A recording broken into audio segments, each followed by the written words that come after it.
Hello and welcome back on my YouTube channel, Parth Doshi, Learning by Doing. So now I'm going to start a new series of videos that is going to be on the latest updates that have came in UiPath apps. We are going to deep dive into all the latest features one after the other, and we are going to see new updates and new features that you can implement. So anyone who is actively working on UiPath apps, or even if is exploring UiPath apps actively, they know about the latest feature that UiPath apps has released, which is VB apps. So now we have all known that we can write VB expressions in UiPath Studio. But have you ever wondered that what if you could write that same expressions, that same complex expression in UiPath apps as well? That is going to make your processing a very much easier. You can do a lot many things, like you can work with dictionaries, you can work with list, table data, link queue queries that we used to write, filtering and all that. And there were many features that were kind of as limitations in UiPath apps before this VB apps release. So now that has been released and is available in GA. There is a documentation, as you can see on my screen right now, that shows the advantages of it, right? And that also talks about the limitations as well. If we go on the next screen.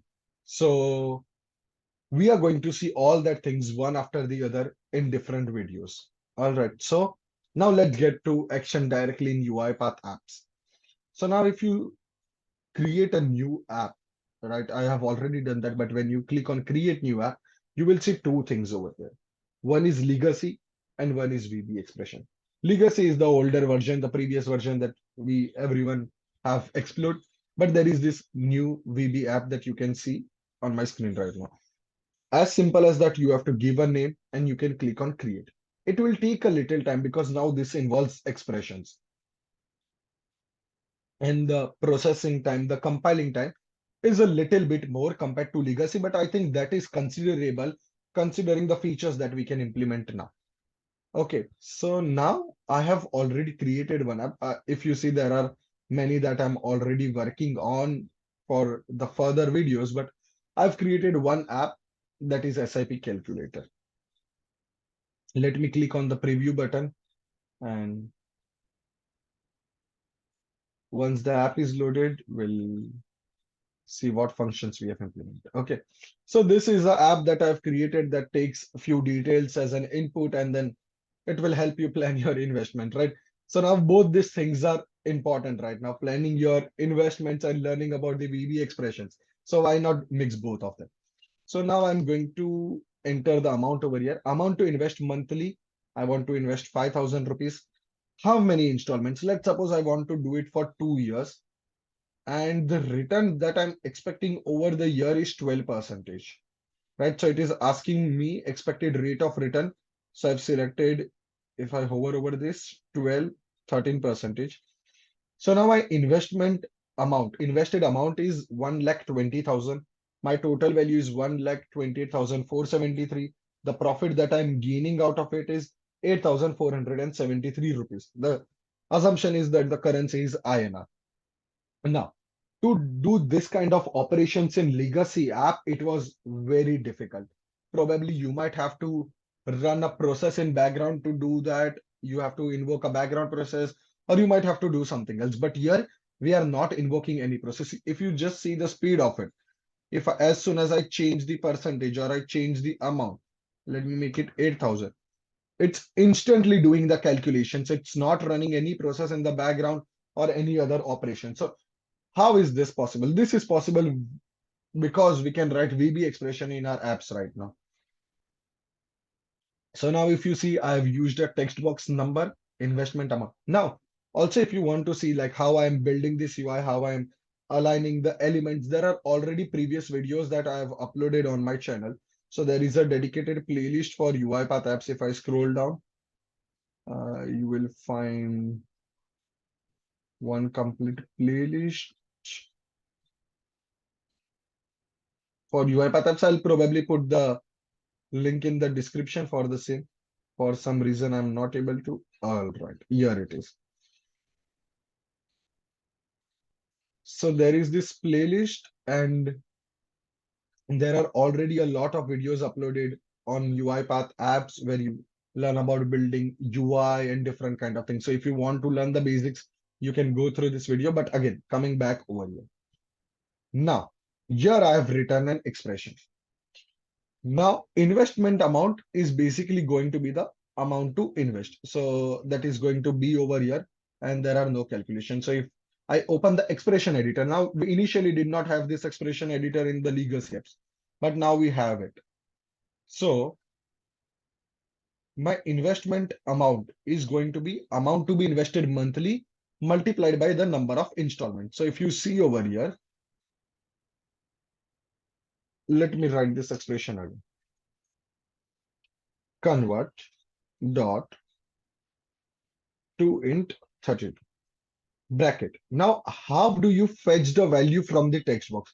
So you have to specify the page name. So now here it is main page, put a full stop, and then you have to check the field name. Where is the field name coming from? It is coming from here. If you see investment amount. So it is very important that you give correct field names to your text boxes or any input elements that you are using, input controls. So if you see investment amount, NOIT is number of installments basically. So yeah. Now if I click on expression editor, I'll do convert dot to in 32 bracket. Main page is the page where I have my text box dot investment amount dot value. So I have to obviously convert it to that multiplied by convert dot to in 32 bracket again main page dot NOIT dot value. I have to put double quotes to this. Now, our labels are obviously going to expect string values. So I'm going to put convert dot to string. So now if you see there are no syntax errors over here.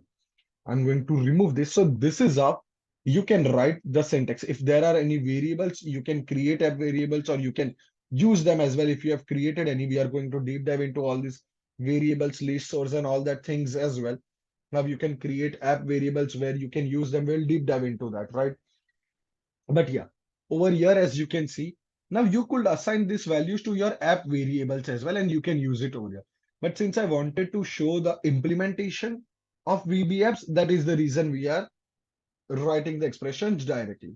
All right, so now let me click on save. Now another expression, total value.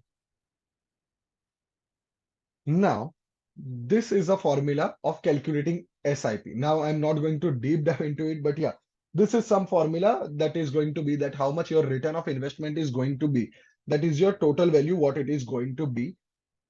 And we have written a certain expression over here. But the thing is, if you observe, we can write this kind of complex expressions as well in VB apps. The main intention of this video is to help you understand how you can write the expression. So now you know how you can access the value. So if you see main page dot investment amount dot value, then MROI is monthly return of investment. How much are you expecting? So again, all the values that you want to fetch, you will be fetching using the page name dot the control name dot the value. That is what we use in the VB expressions as well. So now here I've applied this complete complex formula at the end. I'm converting it to string since I want to display over here. Now estimated returns is going to be total value minus investment amount. So again, just to show the capabilities of what complex expressions we can write, I did not assign them to individual variables, but we directly added over here. So now this is that calculates my total value, the formula. This is the formula as we did the multiplication of investment amount and the number of installments. So we are subtracting that value and we are getting this particular value over here. These are the hidden fields that I created just to test the formulas. So now everywhere you can write expressions I used to write in UiPath Studio. So this will make your task a lot easier when you are implementing. If you see everything is going to work fast, no one is going to give you 50% returns on your investment, but yeah, still if you are calculating it, so there are many more complex expressions as well that we can do.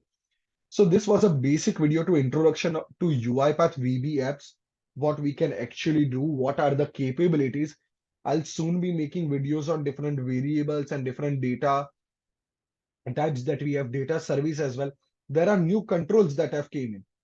So if I go to display, you will find edit grid is one of the wonderful control that has come in, and it also solves a lot of problems. In tab as well, we have a new feature that is came in that you can set the active tab that you want to.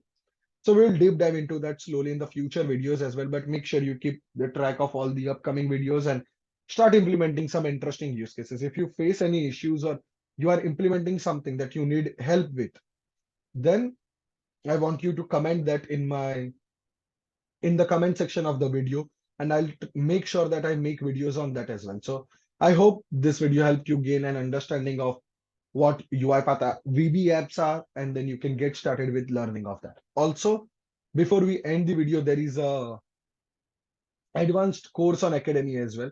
Even I have to start learning and I have to start doing that as well. But since I was already exploring the features, I thought why not make an introduction video on that as well. So please do complete this course. You can learn about the latest VB expression and the advanced updates that have came in. Thank you for watching the complete video. I'll see you in the next video.